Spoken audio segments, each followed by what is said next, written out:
വെളിപ്പാട് മനസ്സിലായി. കൊട്ടാരത്തിൽ നിന്ന് പുറത്തിറങ്ങിയപ്പോ ഇസ്രായേലിന്റെ എല്ലാം കഴിഞ്ഞു. അവർക്ക് മനസ്സിലായി, ദൈവത്തിനും അറിയാം തുടങ്ങിയത്. കൊട്ടാരത്തിൽ നിന്ന് വെളിയിറങ്ങിയപ്പോ ഇസ്രായേൽ വിചാരിച്ചു അല്ലേലൂയ, എല്ലാം തീർന്നു. അമ്മേ, എന്നാൽ ദൈവത്തിനറിയാം ഇവർ തുടങ്ങിയത്. മരുഭൂമി താണ്ടിയപ്പോൾ വിചാരിച്ച് തീർന്നു. അർത്ഥം ചെങ്കട തുടങ്ങി. ചെങ്കടലിനെ ഭയപ്പെട്ട് ഇസ്രായേൽ ജനം മോശയിൽ ഇങ്ങനെ നിന്നപ്പോൾ ദൈവത്തിന് ഞാൻ മോശയോട് പറഞ്ഞു, ഇസ്രായേൽ ജനത്തോട് പറ, ഈ ചെങ്കടൽ ദൈവജനത്തിനെതിരെ വന്നതല്ല, ഇത് ഫറവോന്റെ ശവപ്പുറമാകുന്നു. ഹല്ലേലൂയ. ഇത് ഭയങ്കര പ്രതികൂലം നോക്കിട്ടത്. ഇത് എന്നെ തകർക്കാൻ വന്നതല്ല, എന്റെ ശത്രുവിന്റെ ശവഭാരമാണ്. കരത്തിന്റെ സ്വന്തം ചെയ്യാതെ ഇത് ഭയങ്കര നിന്റെ മുന്നിൽ പ്രതികൂലമായി നിൽക്കുന്നതോ അത് നിന്റെ ദോഷത്തിനല്ല, അത് നിന്റെ ശവപ്പറ്റിയല്ല, നിന്റെ വിധികളല്ല, ശത്രുവിന്റെ ശവപ്പറ്റിയാണ്, പ്രതിക്രിയയാണ്, ശത്രുവിന്റെ പ്രതിക്രിയയാണ്. നീ ജയിക്കണ്ട, നിനക്ക് മരണം സംഭവിക്കത്തില്ല, നിനക്ക് അനർത്ഥം സംഭവിക്കത്തില്ല, നിനക്ക് വിടുതൽ നടന്നിരിക്കും.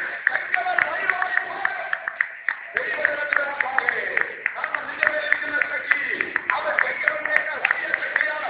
നിന്റെ മേലിരിക്കുന്ന ശക്തി അത് ചെങ്കടലിനെ ഉയർത്തുന്ന ശക്തിയാണ്. നിന്റെ മേലിരിക്കുന്ന ശക്തി മരുഭൂമിയിൽ വഴിയൊഴുകുന്ന ശക്തിയാണ്. നിന്റെ മേലിരിക്കുന്ന ശക്തി അടിമമൃഗത്തെ ശ്രമിക്കുന്ന ശക്തിയാണ്. നിന്റെ മേലിരിക്കുന്ന ശക്തി യോർദാനെ വീഴുന്ന ശക്തിയാണ്. നിന്റെ മേലിരിക്കുന്ന ശക്തി യെരിഹോവിനെ ഇടിക്കുന്ന ശക്തിയാണ്.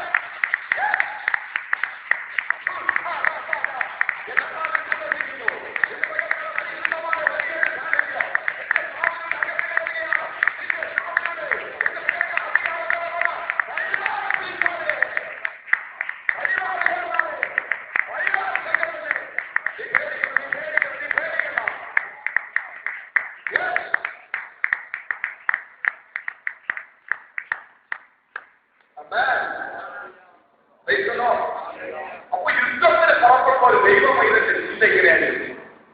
ഇവിടെ നോക്കി നേരത്തെ എന്താ പറയുന്നത്? ആകാശം മുട്ടുന്ന പട്ടണം, മതിലുകൾ, പർവ്വതങ്ങൾ ഉള്ള പട്ടണത്തിൽ നീ പോകാൻ പോകുന്നു. അപ്പോ സ്വാഭാവികമായിട്ട് കർത്താവ് നേരത്തെ ഒരു രൂപരേഖ തരികയാണ്, ശത്രുവിന്റെ രൂപരേഖ. മനസ്സിലോ? അഭിഷേകത്തിന്റെ അളവത്തെ ശത്രുവിന്റെ വലുപ്പം എന്തൊരു സ്വന്തം ഈ അഭിഷേകത്തിന്റെ വലിപ്പം കുറവാണെങ്കിൽ ഏതൊക്കെ ഒരു കൊച്ചു കുട്ടിക്കാത്ത മതി പിന്നെ ഓർക്കുക. പ്രതികൂലത്തിന് ശക്തി കൊടുക്കുമ്പോൾ നീ ഓർത്തോ, നിന്റെ മേലിരിക്കുന്ന അതോറിറ്റി വലിപ്പമുള്ളതാണ്. കുട്ടിക്കാത്തോടെ ഇരിക്കുന്ന വേണ്ട 30 കോടി ഇറങ്ങി വരേണ്ടത്. 30 കോടി ഇറങ്ങി വന്ന നിന്റെ മേലിരിക്കുന്ന അഭിഷേകം ഈ 30 കോടി പേടിക്കുന്നുള്ളൂ. ഈ മട്ടിയും പറമ്പൊക്കെ കഴിക്കുന്നതൊന്നും അറിയാമോ? അതിന്റെ ചരിത്രം ഇങ്ങനെയാ പഠിക്കുന്നത്. സൈക്കോളജിക്കൽ പരമായിട്ട് ഈ ജന്തുശാസ്ത്ര ഗവേഷകന്മാർ പറയുന്നത് എങ്ങനെയാ? പട്ടി ധൈര്യത്തോടെ വ്യക്തിയെ കഴിക്കും, പേടിക്കുക. അവൻ കടിക്കാൻ വരുന്നത് പേടിച്ചിട്ടാ കടിക്കാൻ വരുന്നത്. പാമ്പ് കടിക്കുന്നത് അത് പേടിച്ചിട്ടാണ്. ഇത് ഭയങ്കര 33 കോടിയിലേക്ക് അടുക്കൽ ഇറങ്ങി വരുന്നതിൽ ഓർക്കോ പേടിച്ചു. നല്ല രീതിയിൽ പറയുന്നത് ഈ വണ്ടിയെ തടിച്ചാൽ മതി. അപ്പേ ഞാൻ പറഞ്ഞ രീതിയിൽ പറയാം. ഒരു കുട്ടിക്കാരൻ വന്നാൽ പിന്നെ അഭിഷേകം അത്രേ ഉള്ളൂ.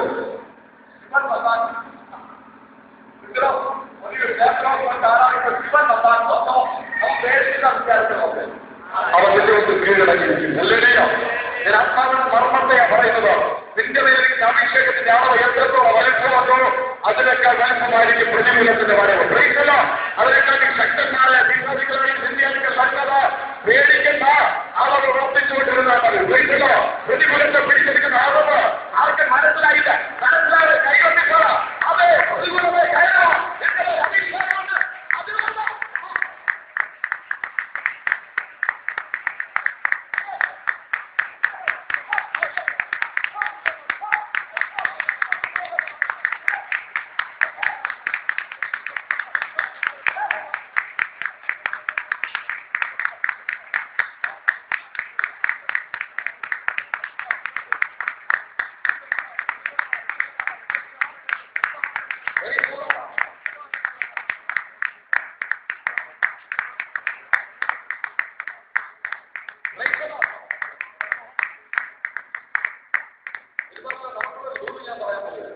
കഷ്ടപ്പാടുകൾ ജോലി മതിയാക്കി പോകണം തോന്നുന്ന കാര്യത്തിൽ അറിയാമോ? പിതാവ് നമ്മളെ പേടിയായിരുന്നു. വേറെ നിർത്തി പോടാന്ന് പിതാവ് പറയുന്നതിന് കാരണം അറിയാമോ? നമുക്ക് ശക്തിയില്ലെങ്കിൽ എവിടെയെങ്കിലും കടയെന്ന് പറഞ്ഞത് നമ്മുടെ മേലൊന്നും ഉണ്ട്. അതുകൊണ്ടാണ് പറയുന്നത് പോണം പോകുന്നത് നിങ്ങളത് ഇല്ല. പോണമെന്ന് പറയിപ്പിക്കുന്ന തൊട്ടപ്പിക്കാതെ ഞങ്ങൾ പോകണം വന്നത്.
ഇഷാന്റെ സ്വസ്ഥതയില്ലാതെ അതുകൊണ്ടാണ് നമ്മള് പഠിച്ചവളെ പറഞ്ഞിട്ടും എല്ലാ പ്രതികളും നമുക്കെതിരെ വരുന്നു. എല്ലാ പ്രതികളും നമുക്കെതിരെ വരുന്നത് നമ്മളെ ഒറ്റപ്പെടുത്തുന്നു. എല്ലാം ഇഷാൻ അറിയാം. എഴുന്നേറ്റാൽ ചിലപ്പോ അവരുടെ താലമണ്ട പൊട്ടിപ്പോകുള്ളൂ. അമ്മേ നിന്റെ വീട്ടിനകത്ത് നിനക്ക് കിടക്കാൻ പറ്റുന്നില്ലെങ്കിൽ സ്വസ്ഥതയിലെ വീട്ടിൽ നിന്ന് ഇറങ്ങി ഓടണമെന്ന് നിനക്ക് ചിന്ത പിറ്റാച്ചിടുന്നത് ഓർത്ത് നിന്റെ വീട്ടിലൂടെ ഒരു ദൈവപ്രവൃത്തി വെളിപ്പെടാൻ പോകും. ഇറങ്ങി പോകണം, ഇറങ്ങിക്കണം. അവിടെ അഭിഷേകം പ്രാപിച്ചു, അവിടെ ദൈവശക്തി പ്രാപിച്ചു. ഇത് പോടാൻ പീച്ചാണെന്ന് പറയും. ദൈവം ഒരിക്കൽ കത്തിൽ ഇറങ്ങി പോകാന്ന് പറയുന്നില്ല.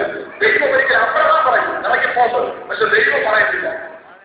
അബ്രഹാം ഹാഗറിന്റെ സ്വീകരിച്ചിട്ട് ഹാഗറിനോട് പറഞ്ഞ് ഇറങ്ങി മരുഭൂമി പോകാൻ പറഞ്ഞു. അമ്മേ ദൈവം പറഞ്ഞു ഹാഗർ എന്റെ ഗുണമാണ്. നിശ്ചലോ അബ്രഹാമിന്റെ കരത്തിൽ വിശ്വാസം വന്നു. പക്ഷെ എന്റെ കരം അത് വറ്റാത്ത ഉറവ്. ഞങ്ങളുടെ ജീവിതത്തിൽ സംഭവിക്കുന്നുണ്ട്. മനുഷ്യന്റെ